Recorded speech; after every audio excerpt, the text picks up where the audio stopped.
Sehat, selamat datang di Hati HIV AIDS Talk and Inspiration. Seperti biasa kita akan bahas informasi seputar HIV AIDS. Nah, ini sebelum kita ngobrol-ngobrol lebih lengkap soal HIV AIDS, saya akan kasih tahu dulu nih ke Sobat Sehat, kalau podcast ini diselenggarakan oleh YKIS, Yayasan Kemitraan Indonesia Sehat, dan didukung oleh Kementerian Kesehatan, Kementerian Sosial, dan juga AIDS Healthcare Foundation. Nah, langsung saja, pada kesempatan kali ini saya kedatangan tamu spesial nih, ya kan?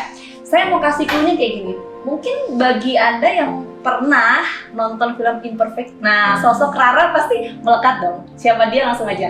Kak Jessica Mila, halo Kak, apa kabar?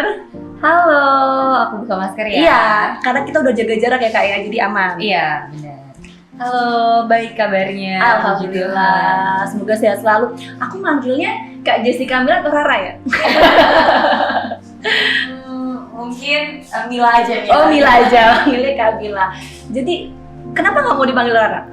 Iya, nggak apa-apa juga sih. Oke. Kan itu kan karakter di film ya, Oh. beda sama karakter aku aslinya. Oh beda banget. Bedanya gimana tuh memangnya?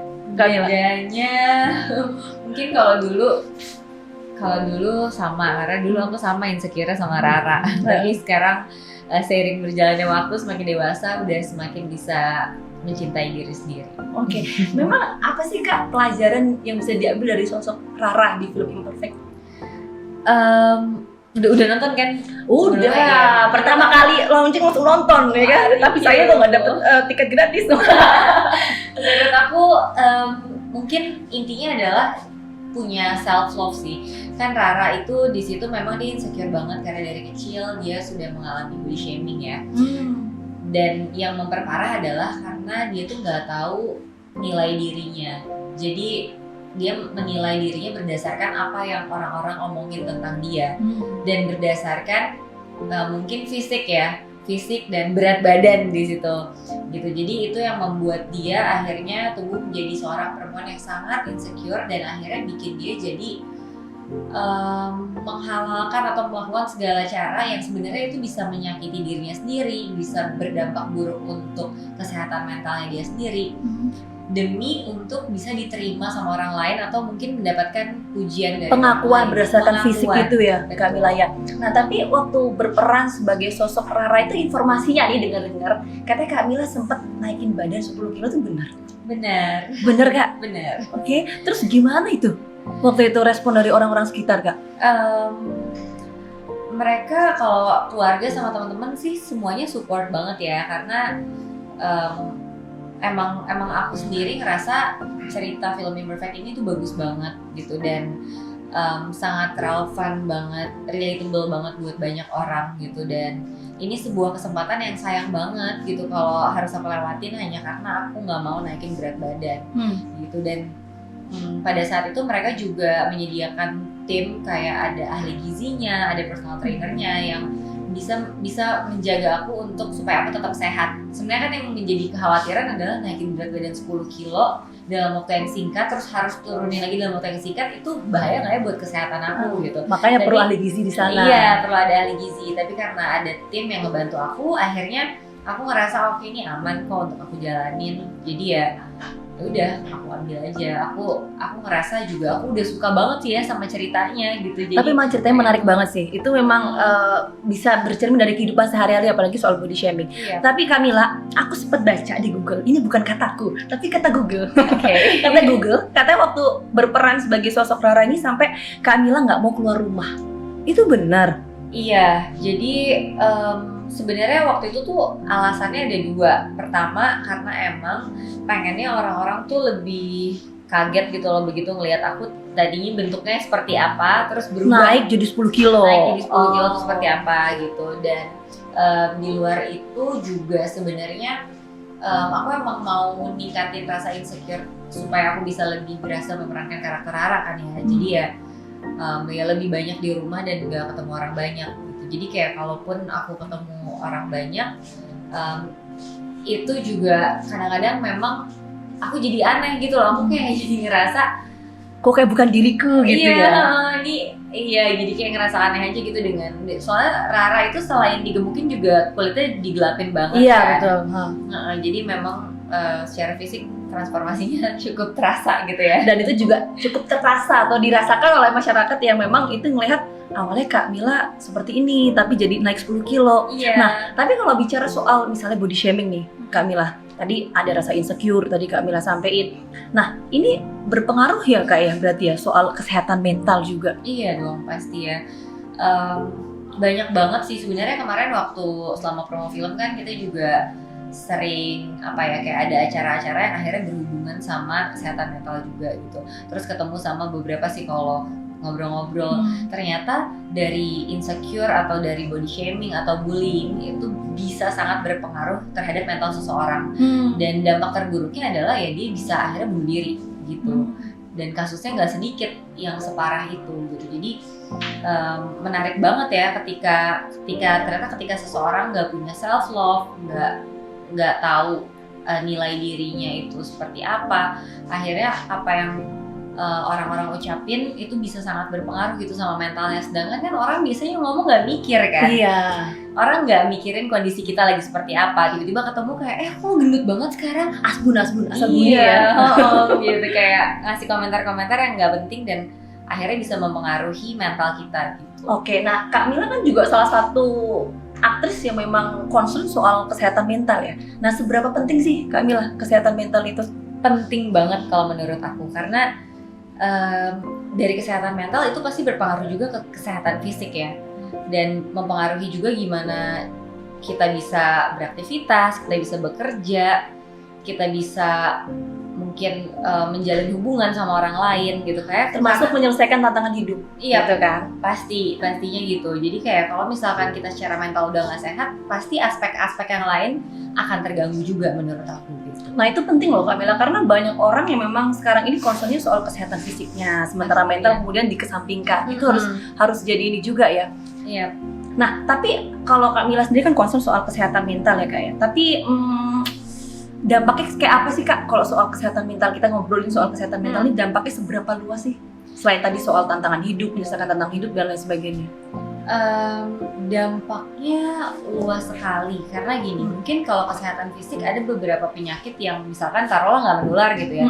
Jadi kalau dia lagi mengalami lagi sakit ini nih, tapi dia ketemu sama orang ya udah nggak akan berpengaruh juga sama orang lain.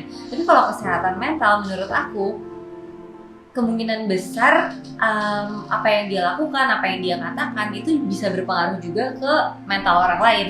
Biasanya kayak orang yang menurut aku dia terlihat lebih nggak peduli sama mungkin kondisi orang lain.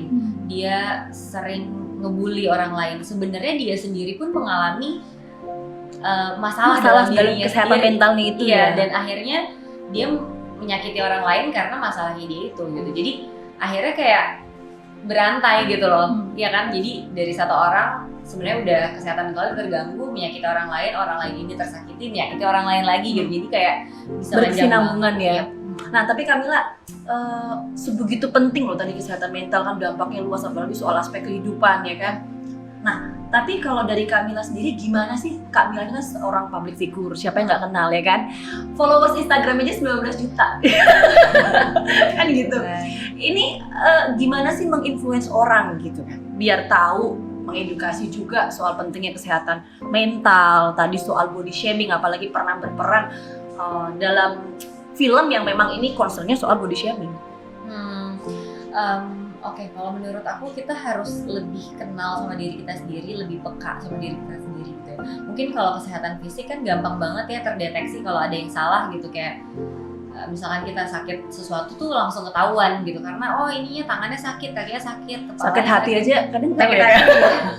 Tapi kan kalau kesehatan mental kadang orang tuh suka nggak sadar kalau ternyata dia mungkin kesehatan mentalnya lagi terganggu gitu. Jadi gimana caranya dia bisa lebih peka? Mungkin jangan kayak menggampangkan satu permasalahan gitu ya. Gitu. Kalau misalkan ada satu permasalahan, lebih baik dicari solusinya, diselesaikan. Karena kadang-kadang nih orang ada masalah, instead of dia menyelesaikan, dia malah lari dari masalahnya. Dia nggak sadar ternyata itu tuh masih tersimpan misalkan gitu.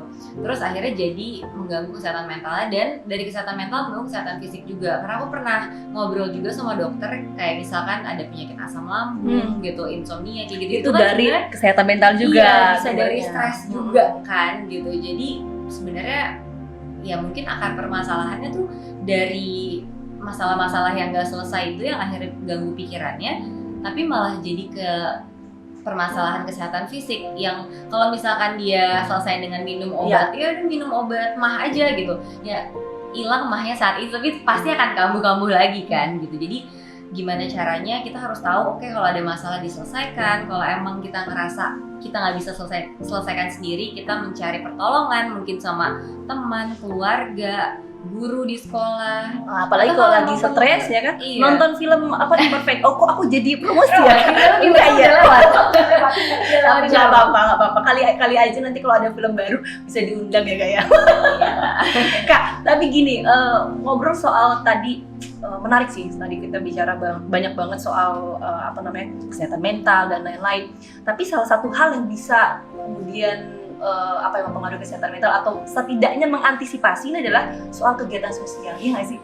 Itu bisa mempengaruhi nggak sih, setidaknya mendegradasi lah? Kalau buat aku sih iya.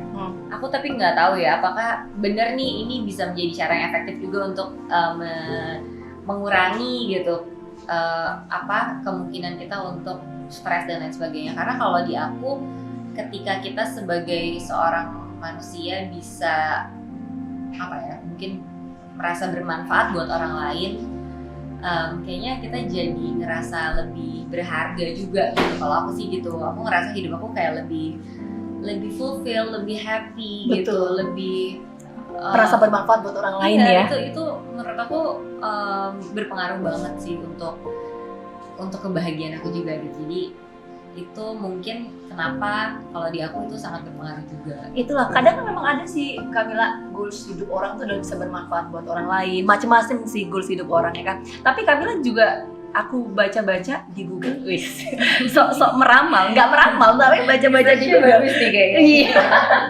Ini memang aktif banget Kak kegiatan sosial. Udah dari lama seneng aktif kegiatan sosial kayak gitu.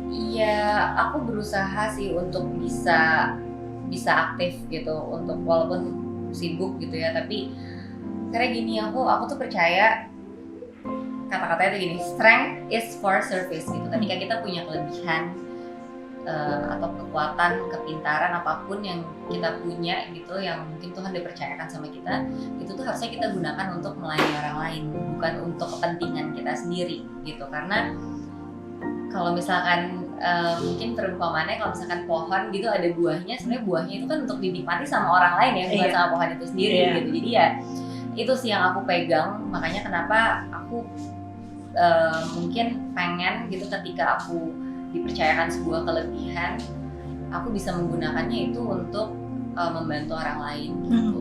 Nah, tapi di titik mana sih Kamila ini tergerak buat aktif ikut kegiatan sosial gitu? Di titik mana? Mungkin dari aku umur berapa ya? Mungkin karena sebenarnya secara nggak sadar, karena aku juga dari keluarga yang sangat amat sederhana gitu ya. Jadi itu ngebuat aku tuh lebih peka juga sama orang lain gitu. Aku tahu gimana kalau misalkan susahnya bekerja itu seperti apa gitu. Terus ya dari kecil tuh aku udah yang oke, aku harus kerja nih untuk supaya aku bisa lanjut sekolah, bisa aku lanjut kuliah, untuk bisa survive tuh aku harus usaha gitu. Jadi mungkin itu yang bikin aku juga ketika aku udah berhasil, aku pengen aku juga bisa membantu orang-orang lain supaya bisa berhasil juga. Karena Kak Mila melewati proses-proses atau tahap-tahapan itu ya, berkata bisa dari titik 0 sampai titik sekarang itu ya Kak ya. Tapi gimana sih Kak, trik dan tipsnya bisa menumbuhkan rasa peduli terhadap sesama itu gimana sih kok dari diri Kak Mila? Untuk menimbulkan rasa itu, karena nggak gampang loh Kak, nggak semua orang kan. Iya. Dari misalnya orang punya pun, dalam kondisi berada pun tidak semuanya bisa kemudian punya rasa kepedulian dan lain-lain gitu. Nah itu menumbuhkannya gimana itu? Mungkin Kalau dari aku sih sebenarnya memang aku diajarkan untuk punya kasih sih sama sesama gitu ya. Mungkin salah satu yang sangat berperan adalah karena aku memegang kepercayaan itu gitu, dimana ya kita sebagai manusia harus punya kasih terhadap orang lain, harus bisa mengasihi orang seperti mengasihi diri sendiri gitu. Jadi kayak goalsnya kayak sebagai manusia gimana caranya untuk bisa menjadi orang yang seperti itu gitu. Dan mungkin kalaupun orang yang nggak punya nggak punya keinginan untuk itu pun, sebenarnya ketika kita membantu orang lain tuh sebenarnya yang diuntungkan bukan cuma orang yang dibantu sih menurut aku, tapi kitanya sendiri pun juga akan merasakan hal yang positif juga gitu. Kayak dulu pertama kali aku coba datang misalkan kayak ke panti asuhan gitu, terus aku berbagi berkat di sana, terus aku ngelihat anak-anak di sana tuh kayak mereka happy, mereka penuh rasa syukur. Itu sebenarnya kan kayak jadi kayak mirroring sendiri gitu ya. Iya, ya. jadi mirroring bener, dan jadi kayak penyemangat juga buat aku. Kayak ngelihat ya ampun mereka aja masih bisa terus mengucap syukur gitu kan. Jadi aku juga bisa belajar banyak dari mereka gitu. Jadi sebenarnya kebahagiaan itu kadang tidak bisa ini sok banget jadi kita teguh nih kan. Kebahagiaan nggak bisa hanya diukur dari apa yang nampak aja, termasuk fisik tadi ya, soal apalagi berkaitan sama perfect, ya nggak sih? Sepakat nggak Kak soal itu? Sepakat ya kan. Jadi memang ya itu tadi seperti Kak Mila bilang, hal-hal kecil pun itu bisa jadi kebahagiaan kan kalau kita melihat soal hidup itu perspektifnya luas, nggak hanya apa yang nampak aja kan gitu.